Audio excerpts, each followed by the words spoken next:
Salut les champipotes, bonjour et bienvenue sur la chaîne. Aujourd'hui dans cette vidéo, je vous amène de nouveau sur un coin où j'avais laissé il y a quelques jours une petite morille poussée. Je l'avais cachée, souvenez-vous. Justement, je vais remettre la séquence en vidéo, la première séquence. Et juste après, je vous montre donc la vidéo avec la morille qui aura quelques jours de plus. Et je vous donne quelques conseils et ensemble on va voir justement l'intérêt de laisser pousser des morilles sur plusieurs jours.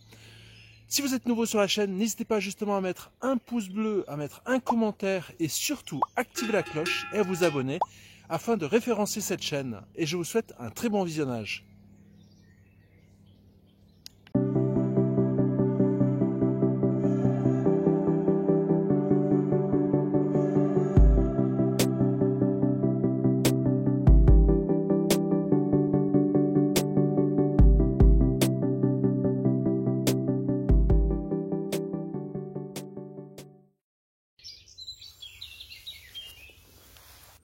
Elle est bien trop petite comme vous pouvez voir.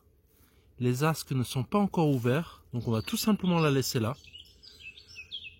Ça fait vraiment super plaisir d'avoir rendez-vous avec Dame Morcella. Elle est là, fidèle au rendez-vous, à son endroit. Le pied est juste dessous, on va pas la toucher, on va tout simplement la laisser. Peut-être la couvrir, parce que je connais des morilleurs qui viennent ici et qui les ramassent petites. Malheureusement. Il faut savoir jouer le jeu. Ces personnes sont ancrées dans leurs mauvaises habitudes et on ne peut vraiment pas leur faire changer d'attitude. Alors nous, on va la cacher.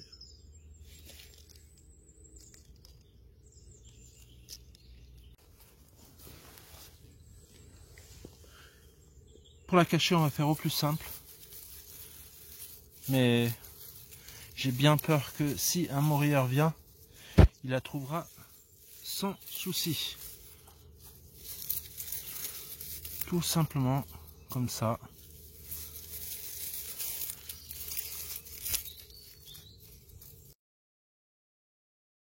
On y retourne quelques jours plus tard et dans cette vidéo, justement, je t'explique pourquoi il est important de laisser les morilles arriver à maturité.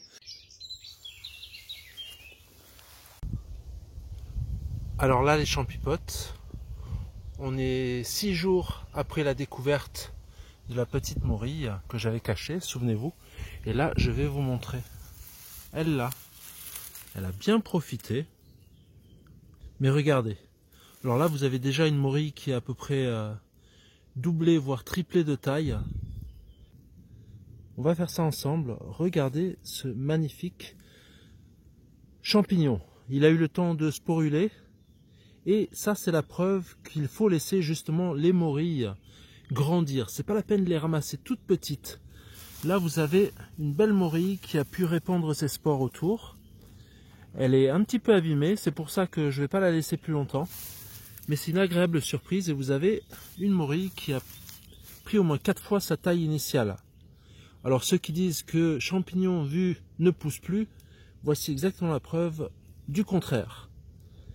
Je sais, c'est tentant de ne pas les laisser, mais franchement, prenez ce réflexe de laisser les jeunes morilles pousser et sporuler.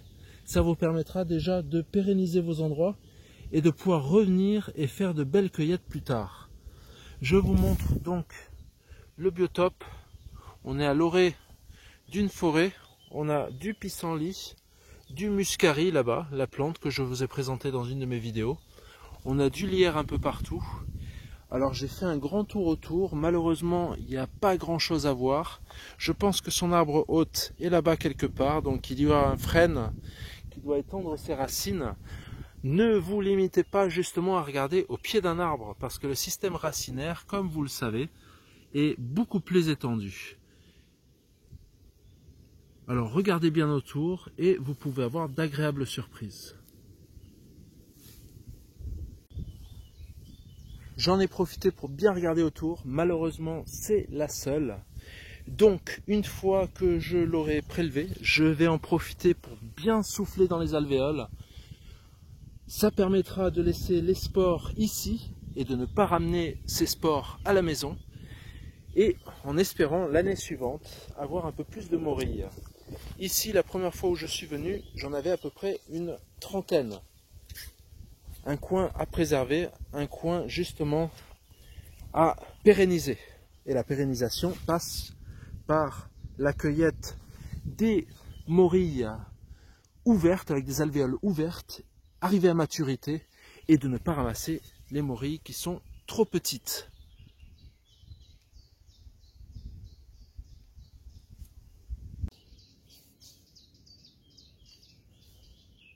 Alors les champipotes, on va en profiter pour prélever cette magnifique morille. Elle n'est pas énorme, elle est juste là. On va en profiter donc pour la prélever. Et vous allez me poser la question, est-ce qu'il faut arracher, couper ou pincer? Les trois méthodes se valent. La plus propre restera de couper, donc pour une morille. Les cèpes, c'est différent, vous faites un quart de tour et vous arrachez, mais la morille, donc on la coupe et on va en profiter pour le faire tout de suite. Vous allez vraiment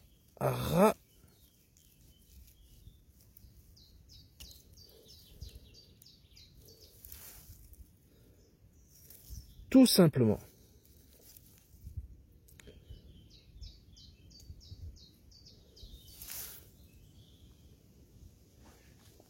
La partie qui reste, vous en profitez, vous recouvrez de terre. Et voilà. J'espère que cette petite vidéo sur ce champignon vous aura plu et vous permettra justement de comprendre pourquoi il est important de laisser pousser les jeunes morilles. N'hésitez pas les champipotes à mettre un pouce bleu, un commentaire et surtout abonnez-vous à la chaîne pour être averti des prochaines vidéos sorties mycologiques et me permettre de référencer la chaîne et de vous avertir des prochaines sorties et des prochaines vidéos sur les nouveaux champignons comestibles et toxiques. A très bientôt. Ciao ciao les champipotes.